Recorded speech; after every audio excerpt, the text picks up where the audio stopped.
Hi, ಎಲ್ಲರಿಗೂ ನಮಸ್ಕಾರ. ಸತತವಾಗಿ ಸೋಲನ್ನು ಕಂಡಿರೋರಿಗೋಸ್ಕರ ಈ ಒಂದು ವಿಡಿಯೋ. ಇದು ಕೂಡ ಕಾಂಪಿಟೇಷನಲ್ಲಿ ಬರೆದಂಥ ಆರ್ಟಿಕಲ್ ಆಗಿರುತ್ತೆ. ಯಾರೆಲ್ಲ ಸೋಲನ್ನು ತುಂಬ ಕಂಟಿನ್ಯೂಸ್ ಆಗಿ ಕಂಡಿರ್ತಾರೋ ಅಂಥವ್ರಿಗೋಸ್ಕರನೇ ಈ ಆರ್ಟಿಕಲ್ ಬರೆದಿದ್ದು. ಸತತವಾಗಿ ಸೋಲನ್ನು ಕಂಡಿದ್ರಿ, ಸರಿ ಈಗ ಮುಂದೆ ಏನಪ್ಪ ಅಂತ ಯೋಚನೆ ಮಾಡೋವಂಥವ್ರಿಗೆ ಏನು ಮಾಡೋದು, ಈಗ ಮುಂದೆ ಏನು ಮಾಡೋದು ಅಂತ ಸುಮ್ಮನೆ ಕೂತ್ರೆ ಖಂಡಿತ ಏನೂ ಆಗೋದಿಲ್ಲ.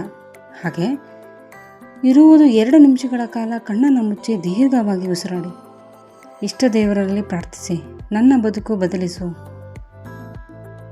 ಬದುಕು ಬದಲಿಸುವ ಪ್ರಯತ್ನ ಹೇಗೆ ಮಾಡಬೇಕು, ನನಗೊಂದು ಸುಂದರ ಬದುಕು ಬೇಕೆಂದು ಮೊದಲಿಗೆ ಆರೋಗ್ಯಕರ ವ್ಯಕ್ತಿತ್ವವನ್ನು ರೂಢಿಸಿಕೊಳ್ಳಿ.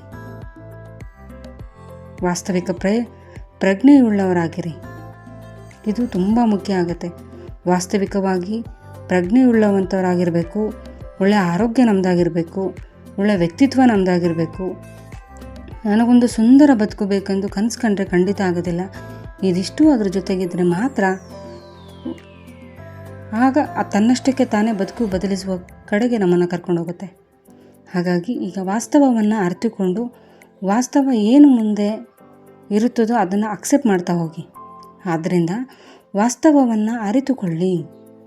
ಖಂಡಿತ ನೀವು ಮೊದಲು ಮಾಡಬೇಕಾಗಿರೋ ಕೆಲಸ ಏನು ಅಂದರೆ, ವಾಸ್ತವ ಏನು, ನಮ್ಮ ಸಿಚುವೇಶನ್ ಪ್ರೆಸೆಂಟಾಗಿ ಏನಿದೆ, ಮನೇಲಾಗಿರ್ಬೋದು, ನಮ್ಮ ಫೈನಾನ್ಷಿಯಲಿ ಆಗಿರ್ಬೋದು, ಆರೋಗ್ಯದಲ್ಲಾಗಿರ್ಬೋದು, ಮನೆ ಕಡೆ ಆಗಿರ್ಬೋದು, ಎಲ್ಲನ ವಾಸ್ತವವಾಗಿ ನಾವು ಹೇಗಿದ್ದೀವಿ, ಈಗ ಇರೋದಲ್ಲಿ ಏನು ಮಾಡಬೇಕು, ನಾನು ಇಲ್ಲದೇ ಇರೋದನ್ನು ಹುಡುಕ್ತಾ ಹೋಗೋದಲ್ಲ, ಇರೋದನ್ನು ಬಿಡಬಾರ್ದು, ಇರೋದ್ರಲ್ಲೇ ಏನು ಮಾಡಬೇಕು ಅಂತ ಆಲೋಚನೆ ಮಾಡುವಂಥ ಒಂದು ವಾಸ್ತವ ಪ್ರಜ್ಞೆಯನ್ನು ಕಂಡಿಡ್ಕೊಳ್ಳಿ ನಿಮ್ಮಲ್ಲಿ ನೀವೇ.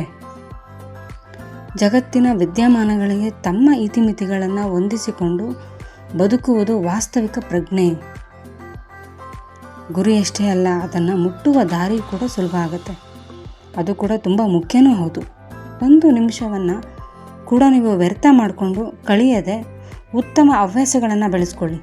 ಅಂದರೆ ಅಯ್ಯೋ ಈ ಥರ ಆಗೋಯ್ತು, ಮುಂದೆ ಏನಪ್ಪ ಮಾಡೋದು, ಬೇಜಾರು ಮಾಡಿಕೊಂಡು ಅಳ್ತಾ ಕೂರೋದು.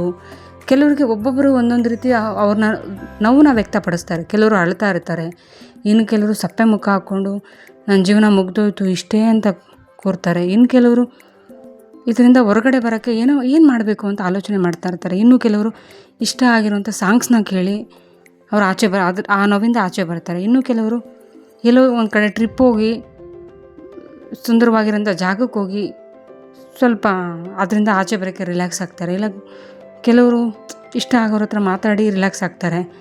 ಇನ್ನು ಬೇರೆ ರೀತಿ. ಇನ್ನು ಕೆಲವರು ಏನು ಮನೆಯಿಂದ ಆಚೆನೇ ಬರದೆ 1-2 ದಿವಸ ಬೇಜಾರಾಗಿ ವ್ಯಕ್ತಪಡಿಸ್ತಾರೆ. ಇನ್ನು ಕೆಲವರು ದೇವ್ರ ಪೂಜೆ ಮಾಡಿ ಒಂದು ಅವರೇ ಒಂದು ಪಾಸಿಟಿವ್ ಎನ್ವೈರ್ನಮೆಂಟ್ನ ಮನೇಲಿ ಕ್ರಿಯೇಟ್ ಮಾಡ್ಕೋತಾರೆ. ಹೀಗೆ ಈ ರೀತಿಗಳಲ್ಲಿ ಹವ್ಯಾಸಗಳನ್ನು ಬೆಳೆಸ್ಕೋಬೇಕು. ಒಳ್ಳೆ ಹವ್ಯಾಸಗಳನ್ನ ಬೆಳೆಸ್ಕೊಂಡಾಗ ಮಾತ್ರ, ಉತ್ತಮ ಹವ್ಯಾಸಗಳನ್ನು ಬೆಳೆಸಿಕೊಂಡಾಗ, ಸಮಯವಿದ್ದಾಗ ನಿಮಗೆ ಇಷ್ಟಕಾಲವಾದ ಪುಸ್ತಕಗಳನ್ನು ಮನಸ್ಸಿಗೆ ಇಷ್ಟ ಆಗೋ ರೀತಿ ಓದಿ ಮನಸ್ಸಿಗೆ ಉಲ್ಲಾಸ ನೀಡುವಂತಹ ಪುಸ್ತಕಗಳನ್ನು ಮಾತ್ರ ನೀವು ಓದಬೇಕಷ್ಟೆ. ಯಾವುದೋ ಪುಸ್ತಕ ಓದೋದು ಟೈಮ್ ಪಾಸಿಗೆ ಓದೋ ಥರ ದಯವಿಟ್ಟು ಮಾಡಬೇಡಿ. ಒಂದು ಒಳ್ಳೆ ಪುಸ್ತಕನ ತಗೊಳ್ಳಿ, ಆ ಪುಸ್ತಕ ಕಂಪ್ಲೀಟ್ ಆಗೋ ತನಕ ಓದಿ. ಆ ಪುಸ್ತಕದಲ್ಲಿ ಓದ್ತಾ ಇದ್ದರೆ ನಿಮ್ಗೆ ಹೇಗಿರಬೇಕು ಅಂದರೆ, ಹಳೆದನ್ನೆಲ್ಲ ಮರೆತು ಹೊಸ ಜೀವನ ಶುರು ಮಾಡಬೇಕು ಅಂತ ನಿಮಗೆ ಅನ್ನಿಸ್ಬೇಕು. ಹಳೆದೇನಿತ್ತು ಅದೆಲ್ಲ past is past, present is present, future is future ಅನ್ನೋ ಮಟ್ಟಕ್ಕೆ ಬರಬೇಕು ನಿಮಗೆ. ಆ ಥರ ಬುಕ್ಸು ತುಂಬಾ ಇದೆ. ನೇಮಿಚಂದ್ರ ಅವ್ರು ಬರೆದಿರೋಂಥ ಪುಸ್ತಕ ಬದುಕು ಬದಲಿಸಬಹುದು. ಅದು ಭಾಗ 1, ಭಾಗ 2, ಭಾಗ 3, ಭಾಗ 4 ಇದೆ. ದಯವಿಟ್ಟು ಆ ಥರ ಬುಕ್ಸ್ಗಳನ್ನು ಓದಿ. ನಿಮ್ಮ ಮನಸ್ಸು ರಿಲ್ಯಾಕ್ಸ್ ಆಗೋ ಕಡೆಗೆ, ಸಂತೋಷ ತರೋ ಕಡೆಗೆ ನಿಮ್ಮ ಮನಸ್ಸನ್ನ ನೀವೇ ಕರ್ಕೊಂಡು ಹೋಗಬೇಕು.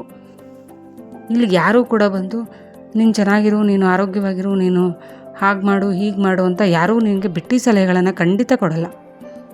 ಹಾಗಾಗಿ ನಿಮ್ಮ ಜೀವನ ಹೇಗಿರಬೇಕು ಅಂತ ನೀವೇ ನಿರ್ಧಾರ ಮಾಡ್ಕೋಬೇಕು. ಕೆಲವರು ಬರವಣಿಗೆಯ ಪುಸ್ತಕಗಳನ್ನು ನಮ್ಮ ಜೀವನವನ್ನು ಬದಲು ಮಾಡಬಹುದು. ಪ್ರತಿಯೊಂದು ಪುಸ್ತಕದ ಹಿಂದೆ ಅವರ ಜೀವನದ ನೊಂದು ಪಾಠ ಹೇಳುತ್ತೆ. ಬದುಕು ಬಲು ಚಿಕ್ಕದು, ಎಲ್ಲ ವೇಗವಾಗಿ ಅರಿತುಕೊಳ್ಬೇಕು ಅಷ್ಟೇ. ನಾವು ಬದುಕು ತುಂಬಾ ಚಿಕ್ಕದಿದೆ. ಇನ್ನೂ 2 ಇಯರ್ಸಾ, ಇನ್ನೂ 3 ಇಯರ್ಸಾ, 5 ಇಯರ್ಸಾ, 10 ಇಯರ್ಸ್ ಆದಮೇಲೆ ನೋಡೋಣ. ಈಗ ಸಿಚುವೇಶನ್ ಹೇಗಿದೆ ಅಂದರೆ, ನಾವು ಇವತ್ತಿರೋರು ನಾಳೆ ಇರ್ತಾರ, ನಾಳಿದ್ದಿರ್ತಾರ, ಇನ್ನು ಸ್ವಲ್ಪ ಹೊತ್ತಿಗೆ ಇರ್ತಾರ ಅನ್ನೋದೇ ಗೊತ್ತಾಗಿಲ್ಲ.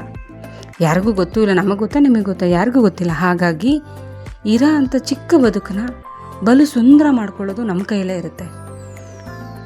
ಹಾಗಾಗಿ ನಾವು ನಮ್ಮ ಜೀವನಕ್ಕೆ ಒಂದು ಸುಂದರವಾದ ಬದುಕನ್ನು ಕಟ್ಕೋಬೇಕು. ಸತತವಾಗಿ ಸೋಲು ಕಂಡಿದ್ರೆ ಏನು, ಹೋಯ್ತು, ಹಳೇದೆಲ್ಲ ಮುಗೀತು, ಹೊಸ ಅಧ್ಯಾಯ ಶುರು ಮಾಡಿ, ಹೊಸ ಪುಸ್ತಕ ತಗೊಳ್ಳಿ.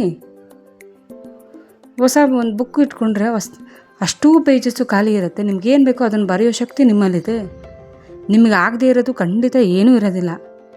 ಎಲ್ಲನೂ ನಿಮ್ಮ ಕೈಲಿ ಆಗ ಅಂಥದ್ದೇ ಇರುತ್ತೆ. ನೀವು ಪ್ರಯತ್ನಪಟ್ಟು ಮನಸ್ಸು ಮಾಡಬೇಕು ಅಷ್ಟೇ. ಮುಂದೆ ಏನಪ್ಪ ಅನ್ನೋದನ್ನು ಬಿಟ್ಟು ಮುಂದೆ ಇದು ಮಾಡಬೇಕು ಅನ್ನೋದು ಕಡೆ ಗಮನ ಕೊಡಿ. ಎಲ್ಲರಿಗೂ ಒಳ್ಳೆಯದಾಗಲಿ, ಖುಷಿಯಾಗಿರಿ, ನೆಮ್ಮದಿಯಾಗಿರಿ. ಒಳ್ಳೆಯದನ್ನು ಸ್ಪ್ರೆಡ್ ಮಾಡೋಣ, ಒಳ್ಳೆಯದನ್ನು ಅಷ್ಟೇ ಮಾತಾಡೋಣ.